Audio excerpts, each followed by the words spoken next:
Salut la Bulls Nation, ça fait un petit moment que j'ai pas pu faire de vidéo, j'étais un petit peu malade donc au niveau de la voix c'était pas génial. Là, ça va un peu mieux donc on va pouvoir reprendre un petit peu. C'est dommage, je voulais reprendre, faire un petit peu le bilan de ce qu'on a vu pendant la pré-saison. Mais bon c'est pas grave, on va attaquer directement parce qu'enfin ça y est, la saison a débuté. Et bah voilà, c'était quand même pas terrible. C'est exactement ce à quoi on s'attendait, hein, une équipe des Bulls qui va souffrir tout au long de la saison. Déjà il manquait du monde, je vais y revenir un petit peu plus tard. Mais enfin voilà, ça va être très très laborieux tout au long de la saison, hein. L'attaque c'était n'importe quoi, il n'y avait rien de construit. Pourtant on a vu des belles choses en pré-saison à ce niveau-là, des bons mouvements de balle, des bonnes choses globalement, mais là, hier soir, bah, ils l'ont pas refait, donc je sais pas, c'était assez étrange. Et puis défensivement, par contre, on va prendre des brouettes et des brouettes et des brouettes de points tous les soirs, hein. Ça va être carnage. Rien qu'hier, le 15-0 de Toronto pour débuter le deuxième quart avec le 5 qu'on a aligné, mais ça va être une catastrophe tout au long de l'année. On a débuté le deuxième quart-temps, on était à moins 2 points. On a débuté le deuxième quart-temps avec Felicio, Pondexter en 4, ses premières minutes en NBA depuis 2 ans, Valentine, euh, Arcidiacono en meneur, et qui c'est qui était en arrière? Et Mwaba. Donc là, c'est vraiment vilain. On s'est pris 15 points en 3 minutes. C'était quelque chose d'extraordinaire. Et c'est là que le match nous a échappé. Parce que pourtant, on avait assez bien débuté le match. On était, je ne veux pas dire solide, c'est exagéré, mais on était dans le match, quoi. On était bien. On les gênait plutôt pas mal. Par contre, après, c'était catastrophique. Et du coup, on s'est fait démonter. Le seul intérêt qu'il y a eu ensuite dans ce match, c'est de voir Markkanen qui a fait des très bons débuts et qui a saisi sa chance vu qu'il était titulaire.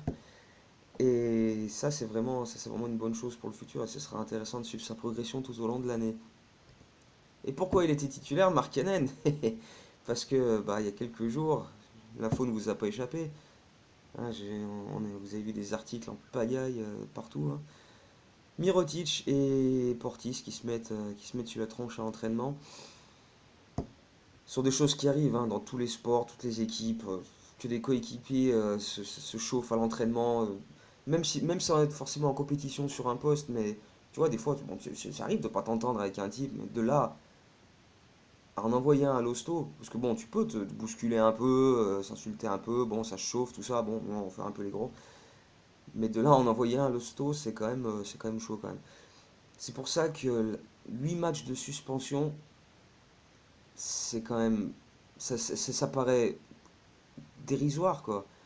Alors après, moi, je sais pas quelle sanction il fallait vraiment lui donner, parce que bon, c'est pas à moi de le décider de toute façon. Mais 8 matchs, c'est pas beau, quoi. Ça envoie pas un beau message au reste de la ligue de la part des Bulls. Qu'est-ce que c'est que cette gestion? Bon, ouais, notre mec, il a tabassé un coéquipier, bon, lui, il fait 8 matchs, il sera là dans 2 semaines. Ah non! Eh non, non, tu fais pas ça! Ah non, ça veut dire quoi, ça? Donc il revient dans 2 semaines, il est titulaire, tranquille. Pendant que Mirotic il est à l'hôpital, comme ça, il est explosé. Non, non, c'est pas normal. C'est quelque chose que les Bulls ont une nouvelle fois très mal géré à mon sens. Paxson disait que c'était la première fois qu'ils avaient affaire à une situation de ce style et qu'ils trouvaient qu'ils l'avaient bien géré. Bah non, non John, non, non, je suis désolé, non. Non, non, ça se gère pas comme ça, ce genre de situation, pas à l'emporte-pièce comme ça. Mais bon, enfin bref, voilà, moi je trouve que c'est une très mauvaise image donnée par les Bulls au reste de la ligue, aux fans tout simplement. Parce que enfin, t'as pas le droit de faire ça, quoi. Du coup, ça laisse imaginer que bah voilà, tu fais un peu ce que tu veux et bah tu t'en sors avec pas grand-chose, quoi. Parce que 8 matchs de suspension, c'est quoi? C'est rien du tout. Donc bon, donc voilà, ouais, je trouve très mauvais, très mauvaise communication, très mauvaise image du club pour le coup.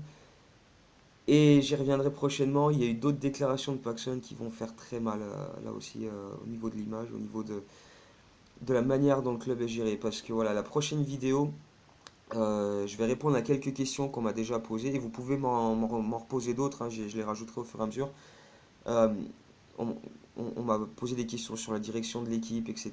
Sur qui est vraiment compétent au sein de l'organigramme, tout ça, et donc ça risque d'être assez folklorique. Je sais pas quand je vais pouvoir faire cette vidéo, ça dépendra un peu de mes disponibilités des prochains jours, peut-être début de semaine prochaine, mais ça risque d'être sympatoche. Franchement, il y a des trucs. on va encore planer à 10 000, je vous le dis, ça va être quelque chose d'extraordinaire. Donc voilà, on se revoit ben, prochainement et puis on continuera de faire le point sur le déroulement de la saison, la progression des jeunes. Et évidemment, pour tout ce qui est recap des matchs, analyse, etc., ben, vous avez mon Twitter, vous avez Facebook, euh, les vidéos sur YouTube. Bref, vous pouvez me trouver absolument partout. Vous avez juste à chercher un petit peu, c'est pas compliqué. Et vous saurez tout sur les Bulls. Voilà, on se retrouve pour une prochaine vidéo prochainement. Merci à tous, salut!